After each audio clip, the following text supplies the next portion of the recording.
आखिरकार मिल ही गया। जी हाँ, जिसका इंतजार था वो मिल गया, यानी कि कांग्रेस पार्टी का नया अध्यक्ष। 2014 के बाद से सोनिया गांधी तो फैसला ही नहीं कर पा रही थी कि अध्यक्ष बनाया जाए तो किसे बनाया जाए। जब जब अध्यक्ष की बात होती थी पार्टी में बगावत शुरू हो जाती थी, नेता सोनिया गांधी को समर्थन ही नहीं देते थे।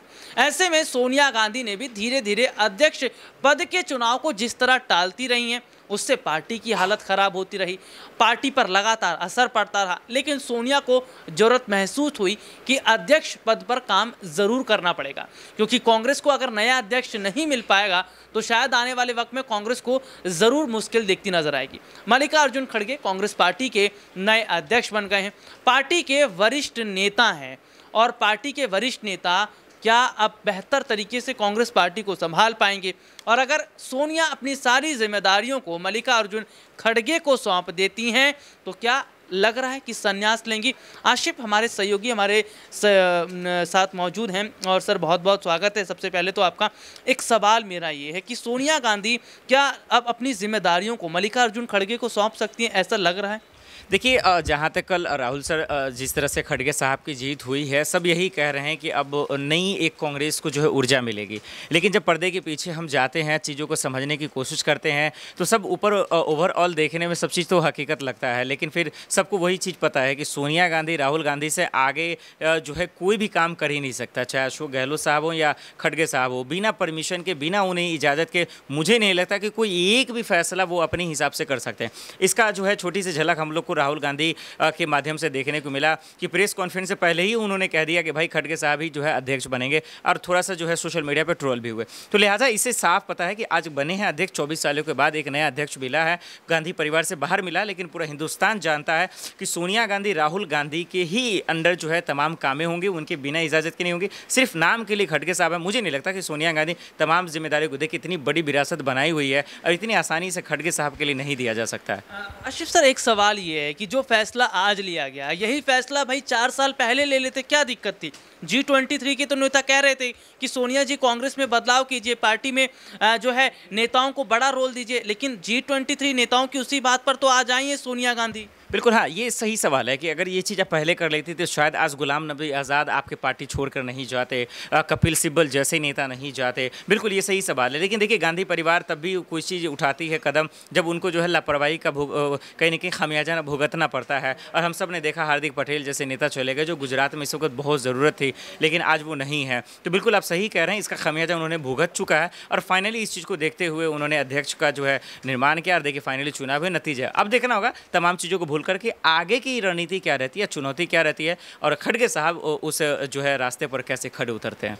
यानी कि चुनौतियां बहुत सारी हैं और काम भी जो है वो खड़गे के पास बहुत है, क्योंकि जो कांग्रेस पार्टी डूबता जहाज, अगर मैं कहूं तो गलत नहीं होगा, 2014 के बाद से तो ताश के पत्तों की तरह ये पार्टी ऐसे ढह गई, क्षेत्रीय पार्टी के बराबर भी दिखती नजर नहीं आ रही है। क्रांति हमारे साथ जुड़ी हुई है। क्रांति, जो फैसला आज अध्यक्ष पद को लेकर किया गया है इतने लंबे वक्त के बाद, ये फैसला सोनिया गांधी को पहले लेने में क्या दिक्कत थी? देखिए, सोनिया गांधी को अगर हम एक समय याद करें कि जब 2000 के समय पर जब उन्होंने चुनाव लड़ा था अध्यक्ष पद को लेकर के, तो देखिए उस समय जो है एक तरफा मुकाबला उनका होता हुआ चला गया था। तो देखिए आज अगर सोनिया गांधी ने इतने लंबे समय के बाद दोबारा से चुनाव करने का फैसला लिया है, तो जाहिर सी बात है कि जिस चुनाव को जीतने के लिए उस समय उन्होंने इतनी मेहनत की थी कि अपने विपक्ष के नेता को जो है एक ही बार में पूरी तरीके से हरा दिया था और पूरे के पूरे वोट बैंक जो अपनी तरफ कर लिया था। तो देखिए जाहिर तौर से बात थी कि यहाँ पर जो चुनाव हुआ है वो सिर्फ नाम मात्र का चुनाव हुआ है, और ये सिर्फ कहने वाली बात नहीं है, ये हर कोई बोल रहा है, खुद कांग्रेस के नेता भी बोल रहे हैं।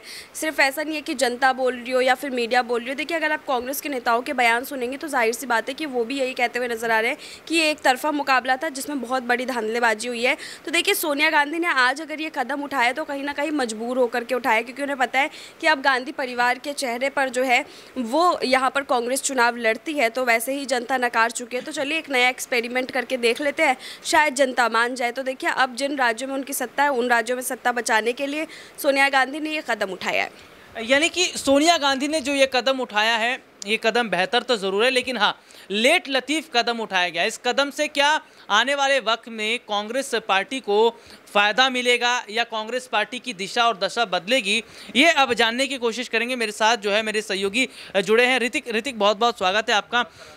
ऋतिक, सवाल ये है कि 23 साल के बाद अगर हम देख रहे हैं तो गांधी परिवार से हटकर एक नया अध्यक्ष मिला है कांग्रेस पार्टी को, तो जो टैग अभी तक जुड़ा हुआ था परिवारवाद का, क्या वो खत्म हो गया कांग्रेस से? बिल्कुल खत्म नहीं हुआ है, क्योंकि ये जो चुनाव हुआ वो एक तरफा हुआ है। इसका जो रिजल्ट आउट हुआ था वो 17 अक्टूबर को जब वोटिंग चल रही थी, जब वोट डाल रहे थे नेता, तो उसी समय आउट हो गया था। आप देखिए प्रमोद तिवारी जैसे बयान आए, उसके साथ साथ कई लोगों ने बोल दिया खुल के कि हमारा वोट खड़गे को है। उसके बाद जो थरूर हैं वो शुभकामनाएं भी दे देते हैं कि आपको बहुत बहुत शुभकामनाएं। तो ये शुभकामना जो शब्द बार बार आता है तो क्यों दिया था?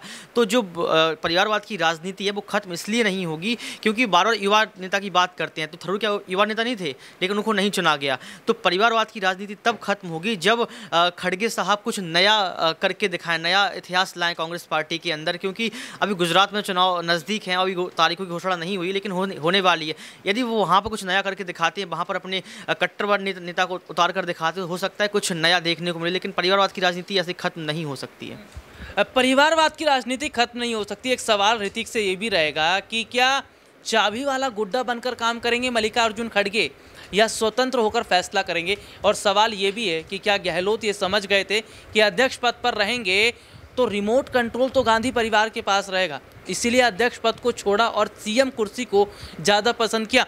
ऋतिक, यही वजह है क्या अशोक गहलोत के कांग्रेस पार्टी से अध्यक्ष पद से पीछे हटने की? नहीं, अभी आप ये देखिए कि सोनिया गांधी ने भी एक बयान दिया था बीच में कि मुझे इसी दिन का इंतज़ार था। मतलब जब ये अध्यक्ष पद का चुनाव हुआ, इसका रिजल्ट आया, तो उन्होंने कहा कि मुझे इसी दिन का इंतज़ार था। तो इसी दिन का इंतज़ार मतलब ये था कि परिवारवाद का फिर से जो है बढ़ावा देना था क्या? आप किसी और को चुनते, आप एक तरफा वोटिंग करवाते, फिर आप ईवीएम पर भी सवाल खड़े करते हैं कि ईवीएम के द्वारा बीजेपी जब वोटिंग करवाती तो एक तरफा वोटिंग हो जाता है। नहीं, तो आपने तो बैलेट पेपर पर चुनाव करवाए लेकिन कुछ खासा नतीजा देखने को नहीं मिला है। तो आपने जो सवाल किया उसका मुझे यही लगता है कि जो परिवारवाद की राजनीति वो कभी खत्म नहीं होगी। और सीएम फेस का जो आपने कहा है, तो सीएम फेस तो ये खड़गे साहब तय करेंगे कि किसको मिलने वाला है। सीएम फेस खड़गे साहब तय करेंगे कि किसको मिलना है। और मुझे लगता है कि तभी राजस्थान से भागे भागे सचिन पायलट बधाई देने पहुंचे थे मल्लिकार्जुन खड़गे को। मल्लिकार्जुन खड़गे को बधाई तो दे दी है, जीत का जश्न भी मनाया गया, क्योंकि मल्लिकार्जुन खड़गे के घर पर जो ढोल नगाड़े बजाए जा रहे थे और जिस तरह से आतिशबाजी हो रही थी वो बहुत कुछ कहती है।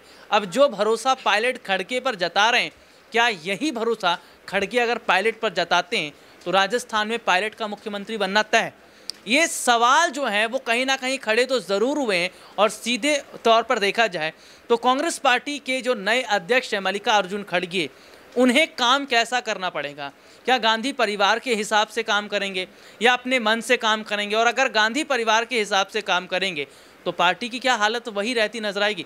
देखिए, इन सब में सबसे बड़ी बात यह है कि कांग्रेस पार्टी जो दूसरों पर कीचड़ उछालने का काम करती है, क्योंकि कांग्रेस दूसरी पार्टियों पर बहुत जल्दी निशाना घेरती है। और कहावत ही कही जाती है कि जिसके खुद के घर शीशे के होते हैं वो दूसरों के घरों पर पत्थर नहीं फेंका करते।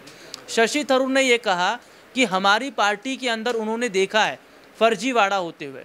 वोटिंग जब हो रही थी अध्यक्ष पद के लिए तो फर्जीवाड़ा उन्होंने कहा कि हो रहा था, और जानबूझकर क्या किया गया कि उनके वोटों की गिनती नहीं हुई है, ये शशि थरूर कह रहे थे। जो कांग्रेस पार्टी अपने नेताओं के साथ फर्जीवाड़ा कर रही है, वो पार्टी अगर सत्ता में आ जाए तो क्या गारंटी है कि वो जनता के साथ फर्जीवाड़ा नहीं करेगी?